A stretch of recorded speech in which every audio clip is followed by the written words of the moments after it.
As we start the final part of this video, click to watch chapter 1 and 2 to follow up from the beginning. These are the 30 greatest muscle cars of all time. Starting off at number 10, we have the 1970 Plymouth Roadrunner Superbird. Although most muscle cars were meant for drag racing, or at least a traffic-light Grand Prix, some famous models come from circuit racing. Even before it landed one of the key parts in the Pixar blockbuster hit film Cars, the Plymouth Superbird was probably the most well-known. The Superbird was a strong frontrunner in NASCAR, thanks in great part to its sharp nose and sky-high rear wing meant to cut through the air. Designed from the Plymouth Roadrunner, the Superbird and its sister car, the Dodge Charger Daytona, was essentially a stock car racer, sold to the public because NASCAR's rules in 1970 stated 1,920 examples had to be road registered to allow it to compete. The rule was 2 cars for every dealer in a manufacturer's U.S. sales network. 3 engine choices range from a 375 bhp, 440 cubic inch, 7.2 liter V8 to the well-known 424 cubic inch 7.0 liter Hemi, producing 425 bhp. Ironically, because the Superbird's steel front and enormous rear wing added so much weight, its normal Roadrunner stablemate was faster off the line even if the most powerful Superbird would accomplish 0 to 60 miles per hour in 5.5 seconds. Still, the Hemi Superbird topped 200 miles per hour with the aerodynamic improvements in full race tune. Plymouth canceled the Superbird after a year on sale when NASCAR altered the regulations in 1971, restricting engine size that essentially negated the advantages of the aerodynamic form of the Superbird. At number 9, we have the 1969 Chevrolet Camaro ZL1. Initially, most potent, fastest. One Chevy alone combines it all, the 1969 Chevrolet ZL1 Camaro. It went beyond the 427 Yanko, and even the powerful L88 Corvette to where few factory muscle cars travel. Drawing a bead on NHRA Superstock drag classes, Chevy performance expert Vince Piggins approved the factory to equip a batch of 69 Camaros, using a variant of the 427 CID V8 used by the all-conquering Can-Am Chaparral. Like the Copel Chevelles and Camaros being constructed for 69, this was indeed another Piggins Central Office production order initiative, and officially a Camaro option. Starting as 396 CID, 375 bhp, super sports with the F41 suspension, the vehicles changed. The cars were fitted essentially like other 427 Copel Camaros, with cowl induction hood, front disc brakes, a choice of heavy-duty 4 speeds or turbo-hydromatic, and a 4 to 10.1 posi in the strongest axle Chevy could conjure. Engine and SS trim were eliminated, but these Camaros received the 427 named the ZL1 rather than the Iron Block and Head L72 427. Here at number 8, we have the 1969 Dodge Charger Daytona. Arguably the most classic muscle vehicle of 1969 is the Dodge Charger Daytona. With that nose cone and massive flying wing at the rear, it's also unquestionably among the strangest looking objects on 4 wheels ever built. Its odd look plus the reality that it will smoke almost everything on the blacktop made Top Speed's 10 goofiest looking cars that will blow your doors off list top picks. Of fact, the Daytona's strange appearance was a conscious effort at form and utility rather than the outcome of the Dodge designers entering the magic mushrooms. Made to race, that nose cone slashed across the wind like a lightsaber across Luke Skywalker's palm. Designed to generate downforce and attach the rear tires to the track, the wing on the back, although it was a little off-putting when it initially surfaced, you cannot dispute the outcome since Daytona dominated the circuit. The Dodge Daytona has evolved on muscle car aficionados over time, and today appears to be the most drastically awesome thing ever designed as well as a valuable collector car. Even the non-car folk can clearly identify its distinctive look. Though everyone is aware of the Daytona, it still shocks people in certain ways. Some rather fascinating information about the famous Charger Daytona can astound you. At number 7, we have the 1969 Pontiac Firebird convertible. The Pontiac Firebird is an amazing chance to enjoy a vintage muscle automobile, with question. Among other icons from the 60s and 1970s, its unique and fashionable Coke bottle design distinguishes it. Rich racing history, great influence on popular culture, strong engine options, and a range of models, including the beloved Pontiac Trans Am, also define the pony car. Although the Pontiac Firebird has unique qualities that are well documented, knowledge on preserving a 1969 model is not easily found. Thus, we have developed a thorough guide covering everything from average Pontiac Firebird pricing to maintenance expenses and dependability to help potential purchasers. Coming in at number 6, we have the 1970 Dodge Challenger Convertible RT. The younger generation of automobile buffs today is lucky to live in a period where the venerable Dodge Challenger has always been accessible. But until 2008, gearheads really had just one option regarding the Challenger, the first generation, born between 1970 and 1974. Though technically there was a second generation constructed between 1978 and 1983, Mopar aficionados sometimes overlook this period in time since the second generation Challenger was quite literally a rebadged Mitsubishi Galant.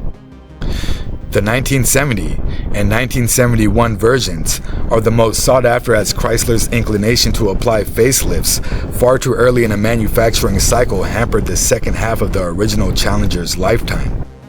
At number 5, we have the 1971 Plymouth Cuda convertible. Built as the muscle car era drew to a conclusion, this 1971 Plymouth Hemi Cuda convertible, assembled in Hamtramck, Michigan, and headed for France, was among the last of its type. It is among the 5 models set aside from non-US locations, and one of 12 constructed for the 1971 model year. Built on the new E-body platform and designed by John E. Hurlitz, the 1971 Plymouth Hemi Cuda had a larger body and a lower stance than its second-generation predecessor. Estimated between $5,750,000 and $6,500,000, the flawless Cuda was auctioned at a Mecum in Indianapolis, Indiana, in 2022. Gene Tayseyer, the original owner, kept the Cuda until 1993, and then posted it for sale in a regional American Automobile Club bulletin. Following an American buyer purchasing the vehicle, he then sold it to the current owner, who had maintained the Cuda in his auto collection for 20 years. Now at number 4, we have the 1992 Dodge Viper RT10. Very few sports vehicles get near to this line of demarcation. This is a line of compromise, whereby the emphasis should be more on general speed than on absolute speed, where excellent manners, comfort, and decency are exalted. The original Dodge Viper completely skipped this line. I got the opportunity to drive this artifact of American automotive history on a recent visit to the amazing Lane Motor Museum. And the reality about this wild-looking automobile is that the Dodge Viper RT10 is a beloved beast at last. For all those who are hooked to speed, Bob Lutz is a man after their hearts. He wanted to walk in Carroll Shelby's legendary footsteps since he was so grateful for the way Shelby created the famed Cobra. He even went so far to give his creature the name Viper, after something with scales akin to that. However, some people overlooked how fitting the Viper is to replace the Cobra. Both had a large, powerful engine and a compact overall design. At the time, both convertibles had an amazing appearance when driving, and if anything else had the misfortune of coming in their way, both might utterly destroy it. Even the mythological tale linked with the Viper is similar. It is common to overestimate or underestimate the engine. It's not a Lamborghini motor, unlike what some people say, nor is it a truck engine. At number 3, we have the 1965 Shelby GT350R Fastback. From its launch in 1965 until its production ended in 1970, just 521 Ford Mustang GT350 vehicles were made. According to the Hagerty statistics sheet, there were 866 transactions total. The most recent was for $295,000, while the biggest sale was for $3,850,000. The lowest sale amount was $6,050, but that would never occur again. Ford was worried that the pony car lacked a performance image, even though the Mustang was selling well at the time. The GT350 was the solution to this problem. Ford took a 2,800-pound Fastback and installed a V8 engine tuned to produce 306 horsepower and 329 pound-feet of torque, with the assistance of the renowned Carroll Shelby. The car's 4-speed manual transmission, together with the engine, allowed it to drive to the back wheels and reach a peak speed of 126 miles per hour in under 6.5 seconds. A Hertz rental car with black and gold stripes was also available, named the GT350H. The R form of the GT350 is the only one that is truly rare and powerful. In addition to weighing 75 pounds less, the GT350R had an increased petrol tank for racing and generated 350 horsepower. At number 2, we have the 1969 AMC AMX3. AMC tested 2 prototypes in 1968 before the final AMX3 was constructed. Richard Teague, an AMC internal designer, collaborated with Giotto Bizzarini to transform the iconic model into a 160-mile-per-hour road-going sports vehicle. Salvatore Diamante of Turin constructed all 3 prototypes, and BMW and Politecnico di Torino used high-speed runs at Monza to evaluate the stiffness of the vehicles. The automobile debuted in March 1970 to overwhelmingly positive reviews. Nevertheless, the program was discontinued a few months later. At the 1970 Chicago Auto Show, the AMX3, the third-generation AMX concept car, made its premiere. The initial AMX3 prototype, which was mostly designed by AMC designing leader Dick Teague, was a show car only and was built without an engine and out of fiberglass. Bizzarini and Ital Design received the body mold and used it to create the handcrafted, drivable prototypes.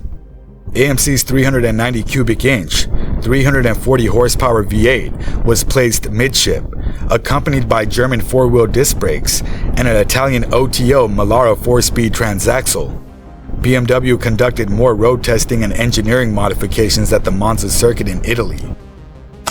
Finally, at number 1, we have the 1967 Shelby Cobra 427 Super Snake. Shelby and AC Cars made sure that there is no Cobra that is unimportant.